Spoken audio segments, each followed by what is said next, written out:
Hello ladies and gentlemen, this is the answer key for standard 4.A.1 rotational kinematics. Now before I start, on your papers, wherever you are working, please copy down this chart and these four equations. Also, if you want a copy of the actual standard themselves, I've included it in the link on my webpage. Okay, so let's go over the very first problem. We have a carousel that is rotating about a radius r, which is initially at rest,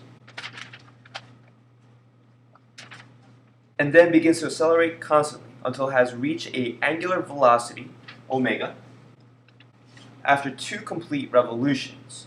Now, I wanted everything in radians, and if 1 revolution is 2 pi radian, 2 complete revolutions would be 4 pi radian.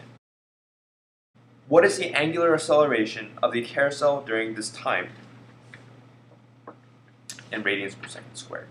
Alright, now I have my chart filled out. What you have to do next is determine which of these 4 equations you need to use in order to solve for this problem. At this moment, pause the video, see which equation that you would use. Personally, I would use this equation. If you chose this equation, good job. Now let's fill in the variables using our data chart. At that point, the rest is just algebra. Let's finish the algebra.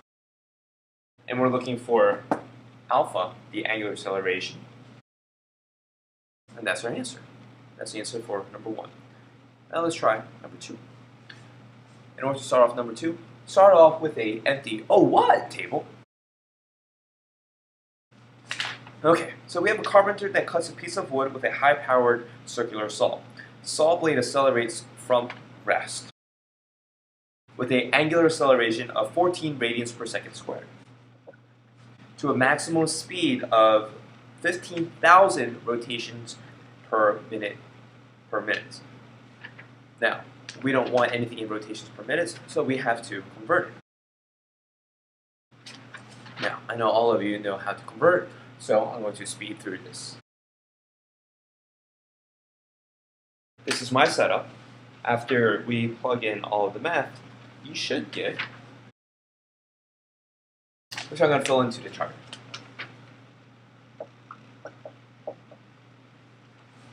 Okay. Now, from there we can use our angular kinematic equations in order to solve for the rest. Let's try it. I'm going to fill in all the things that I know. And at that point, it's just algebra. Put in the chart. Now we do the same process, except we choose a different equation to find the last variable.